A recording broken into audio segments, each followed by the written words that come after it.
په افغانستان کې عزیزانو یو سړی سته د سید احمد په نامه باندې، دا اوس کې راولاړ سو اویا اتیا سل ته نږدې الکوانو ته ودونه اجتماعي ودونه چې کوم بلل کېږي دا یې ور وکړو.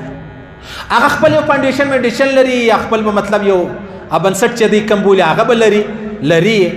بیا هغه مخیر چې کوم خلک دي مالداره الله رب العزت دنیا ورکړي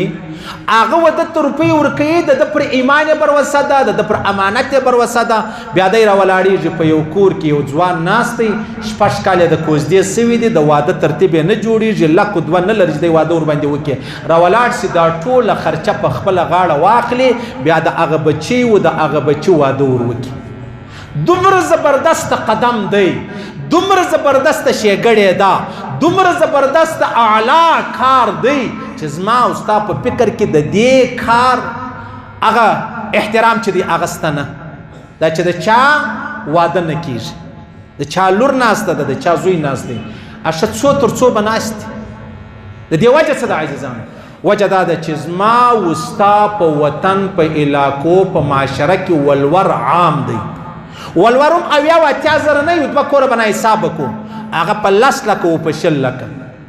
په 10 و په 10 لکه بیا 10 په 10 لکه چې ته غواړې ګوره ته په ما خبرې چې زه ریړۍ چلوم زه په تا خبرې یم چې ته چوکیدار یې نو ما تا ته ولې خپله لور په 10 لکه درکړله او تا ولې زما لور په 10 لکه روپۍ وغوښتله دا خبر ورسره منو او ته راسه ما تا سره کښېنو چې سړی کا ما تا نم څه کوو ما تا جهان څه کوو ما تا خلق څه کوو راسه دی به وکړو پر سنت طریقه به ما او تا دا ولور کښېږدو 2.5-3 زره روپۍ پاو کم 3 تولې دا شرعي مهر دی پاو کم 3 تولې سپین زر 4.5-5 زره روپۍ جوړېږي راسه په دې به سره وکړو هغه زما بچی د که یو جامه و 2 جوړې ورکوي کوم په وسه پره وه د هر چا په وسه پره دا به ورکړو ستا یې مبارک ستا یې مبارک. حضرت عمر فاروق رضی الله تعالی عنہ فرمایي تاسو مهرونه کم یږدئ که زیات مهر د عزت ور خبره وای نو تر ټولو زیات حقدار محمد رسول الله و چې هغه به یې وای و ګونۍ یو پارسل سونه و چاته ورکولی بیا به د چا لور غوښتي. لیکن پیغمبر علیه السلام په معمولي خبرو باندې په معمولي روپۍ باندې د ځان دپاره زنانې چې دي هغه غوښتي. منم په شریعت کې پروا نه لري یو سړی راولاړ شي د چا لور په 1 کروڑ روپۍ وغواړي نو موږ به دا پوښتنه چې نو په 1 کروڑ روپۍ تا ولې غوښته تا به غوښتې وای خپله لور به دې غوښتې وای وروره د چا لور به دې غوښتې وای هېڅ خبره نه وای بیا به راولاړ شوی د 50 کروڑ روپۍ به تا خپل سونه و شیان ورکړي وای ته ولې راولاړ شوی چې په دې علاقه کې دا رواج جوړی اشه ستا واده لر غریب درتللی سي ستا واده لر یو عزتمن سړی درتللی سي چې هغه د ماښام ګوله نه لري بیا به د هغه په کور کې د بچي د 10 کاله بجای 40 کاله ته رسېږي بیا به هغه بچي خامخا یو بېلارۍ ته مجبوره کېږي بیا په هغه کور کې هغه هلک ناست د 10 کاله بجای 15 کاله ته ورسېدی خامخا به بدکارۍ ته مجبوره کېږي اشه دا تاوان چا ورسوي. بیا روایتو کې راځي بیبي عایشه صدیقه فرمایي رضی الله تعالی عنها وایي د الله رسول فرمایي تر ټولو بهترین مهر هغه دی چې هغه کم او اسانه وي تر ټولو مبارک کوزده واده هغه ده چې د هغه مهر کم او اسانه وي. زما او ستا په معاشره کې خبره تر کومه ځایه ورسېدله زما او ستا په معاشره کې یو هلک کوزده وکړي 15 لک ورباندې کښېږدي هلک کراچي و بل ځای له وغورځي 3 کاله مزدورۍ کوي چې څه ګټي هغه په نس خوري یا یې بابا و عدې له راستي د هغوی علاج کوي اشه 10 کاله په مابینځ کې تېر سولو هغه نجلۍ هلته ناسته ده دی دلته ناست دا د چا د لاسه دا د هلک د بابا د لاسه دا د نجلۍ د بابا د لاسه. بیا بله خبره درته کوم زموږ په معاشره کې دا خبره بیخي ډېره عامه ده چې کله موږ یو ځای ولاړ شو په کوزده نکاح تړو نو په نکاح کې چې هغه بزرګ دی د لور پلار د نجلۍ پلار هغه بزرګ نه دی هغه ورته وایي وروره په 10 لک روپۍ دا خپله لور در کوم 15 لک رکې حلال زما دي 15 په لور باندې خرڅوم اوس لا درته وایم درواغ نه وایم د دې بېوقوفه په فکر باندې درواغ ویل ډېره لویه ګناه ده دلته حرام خوړل دلته ګناه نه ښکاره کېږي وایي ګوره چې په اجازه باندې خورم ظالمه ته لور خرڅوې ته لور خرڅوې ته هغه معصومه خرڅوې هغې وتاتو البابا ستا بلا دې واخې که مې خرڅوې که مې د ځان په عمر کې ستا د عمر سړی ته ورکوي هم زه پروا نه لري ستا د عزت لپاره به زه خپل عزت تر پښو لاندې کړم داسې کسان د دې وړ دي چې پر هر چوک کې راوځړوي حاجي صاحب دی مولوي صاحب دی تبلیغي دی عام سړی دی دا د راځړېدلو وړ دی ته څنګه د لور حق خورې ظالمه ستا څنګه خوله پر دې باندې وازیږي تو خدای ته په دې پیسو بیا حج وکړه تو خدای ته د محمد رسول الله سره نه شرمېږي چې ورلې په کوم خوله په کوم مخ بیا ته روانې حج عمرې په هغه پیسو کوي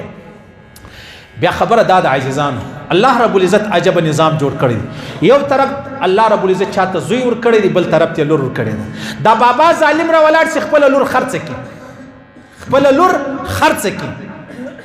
او الله رب العزت بیا د زوی ور کړی دی نو زوی بیا داسې قصاتونه عقلي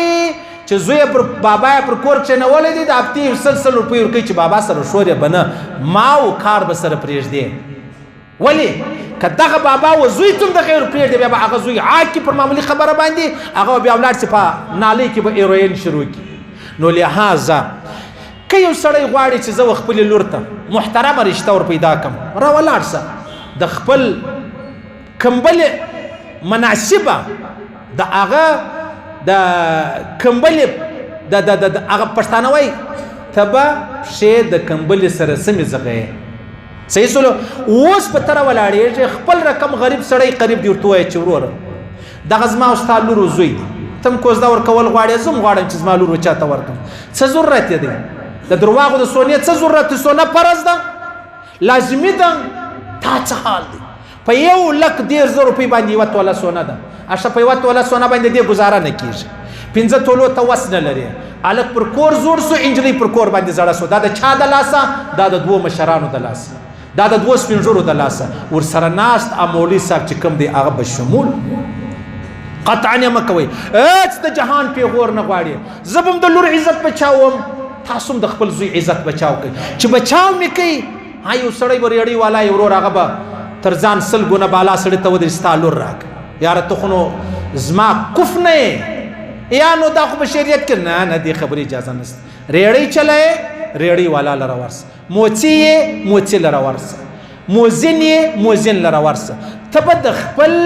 وزن مطابق خبره کوې زیاته بیا نه کوې نو لهذا زما او ستا په معاشره کې انجونې 40 کاله ته ورسېدې د ولور د پوره کېدو یې څوک چیش نه لري توان نه لري چې نه لري دا پر دلته زوړ سو هغه هلته زوړ سو سبا بیا بدکارۍ ته خبره ورسېږي سبا بدکارۍ ته بله خبره پکې راشي یعنی دا څومره بده خبره ده چې ما او تا دا خپله لور ورکوو د لوره پوښتنه نه کوو زویه ستا خوښه د پلانۍ ځای کې پیغمبر علیه السلام بی فاطمه کښېنوله الله کې د الله له جانبه وحی ورته سوي چې دا به ورکوې بیا هم کښېنوله فاطمې علي زما د اکا زوی زما د اکا زوی دی محترم دی مکرم دادا خوښه دي ده هلته اظهار د غسې وسلو بیا یې نکاح ور وچو نو ښه زه څوک یم ته څوک یې ځکه ما او تا نن تباه هم یو برباد هم یو ذلیله هم یو نو چې تباه او برباد و ذلیله پر دنیا سو پر آخرت په بیا زموږ څه حال قطعا خاورې وخورئ خاورې د لور ولور مه خورئ اشه که ته راولاړ سې ته 10 لک روپۍ غواړې 15 ته غواړې 15 لور ته ورکوې نو خو په 15 لک روپۍ وکړه د هغو خلکو بیا 2 کاله وختي واده وکړي ستا لور به 2 کاله وختي واده شي ستا لور به په کور کې نه زړېږي نه به جهان پیغور ورکوي نه به د چا واده و شادۍ لره تللې شرمېږي هغه وایي یاره ستا له در اوسه کوزده نه ده سوې ستا در اوسه کوزده نه ده سوې دا زما او ستا د وطن لویه پریشاني ده الله دې دې قوم ته هدایت وکړي الله دې دا قوم د تباهۍ څخه وساتي الله دې دا قوم د جهنم وساتي کنه هر قدم د جهنم مطابق دی هر عمل د جهنم مطابق دی بس عزیزانو الله دې ماتم هدایت وکړي و تاسو ته دې الله رب العزت هدایت وکړي الله دې زما هم عزت را خوندې کړي تاسو دې الله رب العزت عزت خوندې کړي هر ځوان هر لور چې په هر کور کې د الله دې عزتونه خوندې کړي الله دې د رسوایي وساتي الله دې د بدنامۍ وساتي الله دې د بې عزتۍ وساتي الله رب العزت هغه سره وکړي چې هغه زما او ستا د دنیا او د آخرت د عزت او د بقا او د نجات سبب وګرځي الله دې ویل اورېدل قبول منظور وګرځي الله دې پر دې تورو موږ ته مرګ راکړي چې موږ مرو دا ووایي لا اله الا الله محمد رسول الله